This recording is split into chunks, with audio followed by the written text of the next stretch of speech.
semana 3 assuntos balançaram o cenário político e esses 3 assuntos estão relacionados ao mesmo tema, dinheiro, né?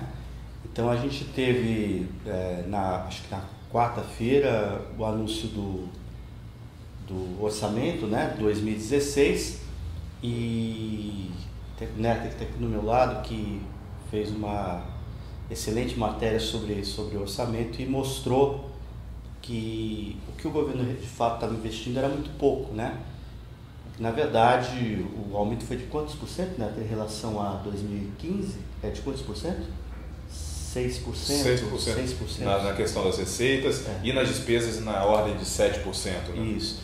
E aí o Netter, olhando com uma lupa em cima dos dados, foi lá e descobriu o quê? Que o montante realmente investido, principalmente nas áreas consideradas essenciais, vamos dizer assim, pífio, né? Se você for ver em termos de grandes projetos, investimentos, o valor não contempla, é impossível você fazer alguma coisa realmente mais significativa, vamos dizer assim, né? Em termos de investimento com recursos, né, tão baixos.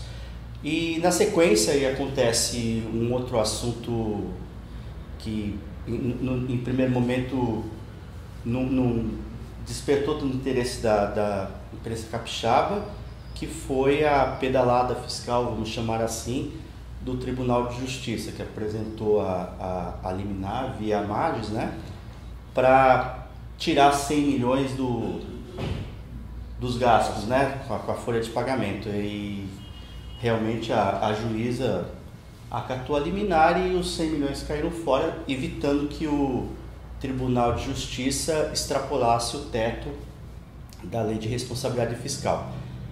E na sequência houve agora o encontro dos prefeitos, né, mais de 50 prefeitos, né, que trazendo para a opinião pública, querendo mostrar para a opinião pública que a situação realmente das prefeituras praticamente, estão dizendo que é impossível continuar administrando dessa maneira, sem dinheiro, realmente com caixa vazio, e anunciando aí medidas de cortes, de reduzindo o salário de comissionado e uma série de outras medidas para tentar levar, mas mesmo assim já adiantando que eles não vão conseguir dar conta de continuar administrando com caixa vazia. Então esses 3 assuntos que a gente escolheu aqui para debater, que são assuntos relacionados, todos envolvendo o caixa de municípios e do próprio estado, dos poderes, né? Que eu acho que é um assunto que realmente envolve uma discussão bastante interessante. E vou começar aqui para o Neto, que fez a matéria tanto do Tribunal de Justiça como a matéria do orçamento. Como que você avalia isso, Neto? Quais os impactos desses acontecimentos daqui para frente? Como vai ser tratado politicamente essa questão? Olha, a gente vive um momento complicado no país, a gente passa por uma crise econômica, então a questão do dinheiro é muito séria. E aí quando a gente vem falar de dinheiro público, se torna mais sério ainda. Aí eu vou pegar uma questão, não vou nem entrar no orçamento agora, vou pegar a questão do Tribunal de Justiça, que foi uma pedalada fiscal e também uma pedalada jurídica. Por quê? Do dia para a noite o tribunal conseguiu apagar 100 milhões em gastos com o pessoal, com uma tese que não encontra guarida em nenhuma norma. E aí agora a gente vem uma questão mais complicada ainda. Uma associação uma entidade de classe de magistrados que não tem legitimidade nenhuma para falar pelo Poder Judiciário. Quem teria legitimidade seria a Procuradoria-Geral do Estado, que é contra isso. Apresenta uma ação dessa, a juíza dá uma liminar no mesmo dia e se muda o relatório de gestão fiscal, onde o presidente do tribunal já admitia que estourar a cota o teto de gastos com pessoal previsto na Lei de Responsabilidade Fiscal, e depois fica legal. Isso é uma coisa que tem que ser discutida. Por quê? Pode abrir precedente para todo mundo, inclusive para as prefeituras, porque quando a gente fala na crise das prefeituras, a gente tem a queda de arrecadação e as prefeituras pressionadas em relação aos gastos com pessoal. O mesmo gasto com pessoal que o Tribunal de Justiça conseguiu se livrar do dia para a noite, né, vamos dizer assim, das implicações. Os prefeitos podem ser até presos. A lei de responsabilidade fiscal é muito rígida em relação a isso. E desde que ela veio ali, é a única guarida que a gente tem para a gente não ter abusos por parte da administração pública. Aí o Tribunal de Justiça, que deveria dar o exemplo, não faz. O Tribunal de Contas não se manifesta. E aí como que fica? Os prefeitos, está todo mundo querendo também entrar nessa. Porque agora, Neto, não sei se você concorda, porque houve assim um certo retardo em esse assunto repercutir. Eu lembro que a gente deu aqui, logo quando saiu a liminar, né? Mas demorou um pouco para isso repercutir. Eu acho até que a cúpula do governo está avaliando isso, porque realmente acho que o grande risco é o precedente, principalmente quando você tem um monte de prefeito com a corda no pescoço. E aí se acelerou logo uma reação, a Procuradoria do Estado foi se manifestar, porque eu acho que esse é o grande risco, né, Neto? Ter um precedente, né? Sim, você abre precedente para outros poderes, caso do Ministério Público, que também está com a conta muito em cima ali, 1,70, ele nesse quadrimestre ficou 1,77 da receita corrente líquida.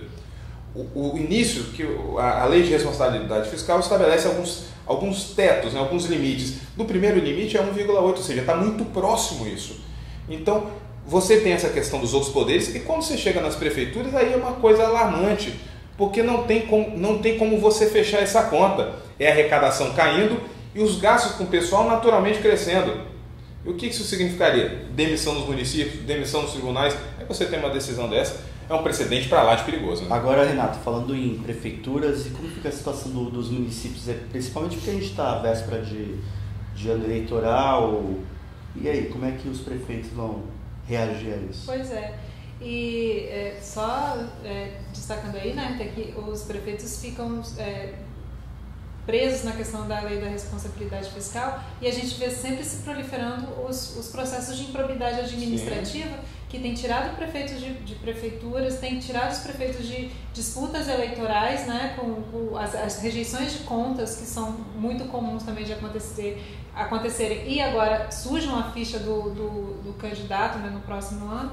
Então a gente destaca essa peregrinação, né, ao Palácio Anchieta agora na quinta-feira, para os prefeitos todos de pires na mão, pedindo ajuda do governo, né, para poder levar os recursos para os municípios, e ouviram lá um sonoro não, né? Sinto muito, passa depois, hoje está difícil pra gente. Só que assim, não dá para passar depois, né? Os prefeitos vão entrar no ano eleitoral agora sem fundicidades, inclusive, que foi cortado. Está fora do orçamento de 2016. Está fora do orçamento de 2016. E era um dinheiro que não era uma fortuna, mas que já dava para poder ajudar a fazer uma obra, fazer alguma coisa, para dar alguma visibilidade. Aí você chega, os prefeitos já estão extremamente desgastados. Boa parte deles está disputando, a maioria está disputando a reeleição esse ano. E tem o que para apresentar para o eleitorado? O eleitorado já está querendo pegar os caras pelo colarinho, né? E aí você vai pedir voto, vai mostrar o quê? Agora, tem um viésinho político aí que a gente pode também, uma leiturazinha política que a gente pode fazer por aí. Vocês lembram do documento assinado por 60 prefeitos, né, de apoio à candidatura à reeleição do ex-governador Renato Casagrande, né? Depois da posse lá, o Artung falou que não, isso é coisa do passado, é claro que eu não vou, vamos manter a relação institucional, mas a gente sabe que não é bem assim, né? O que a gente ouve nos meios políticos é que, como o Artung contou com o apoio dos principais adversários desses prefeitos na eleição dele, ele vai cumprir o compromisso com esses adversários, vai ajudar esses caras a se elegerem nos municípios, e a partir de 2017 o cofre está aberto, o cofre do Estado. Vale destacar que, até porque o Estado não está quebrado. Os números do orçamento mostram, indicam um superávit de 2 bilhões nesse período. Além disso, mostra um crescimento de receita, mostra até uma elevação da despesa, do que é natural, porque você está arrecadando mais.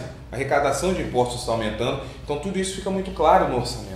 Mas assim, até essa semana a gente também teve a prestação de contas da Secretaria da Fazenda, né? E a gente percebe também uma uma preocupação de sempre repetir esse discurso. Olha, ninguém tem que se animar com nada não, que a situação está muito ruim. Quer dizer, sempre e voltar a fazer algumas críticas ao ex-governador Renato Casagrande. A Ana Paula tem um momento que ela chega a falar o seguinte, que se realmente o governador Paulo Ackton não tivesse apertado o cinto desde o começo, não teria nem como garantir a folha de pagamento no final do ano, tal, todo aquele discurso. E não é bem assim, comparado a outros estados, a situação não é tão ruim, né? Mas a ordem é continuar com o freio de mão puxado. Sim, né? O freio de mão puxado e com esse discurso do caos. O discurso do caos me parece que vai até chegar esse momento onde vai virar a chave. Vai falar, a crise acabou e agora a gente vai começar a fazer... Conseguimos superar a crise e agora vamos começar a distribuir dinheiro, começar a fazer as obras, só que agora o próprio orçamento também indica que a prioridade do governo são os projetos vitrine. Aí você tem o Cais das Artes, falta dinheiro para tudo, mas o Cais das Artes não falta.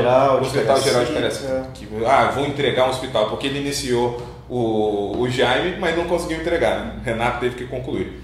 Aí o Cais das Artes, Kleber Andrade lá está numa situação extremamente debilitada. O estádio é muito bonito, mas não está pronto ainda.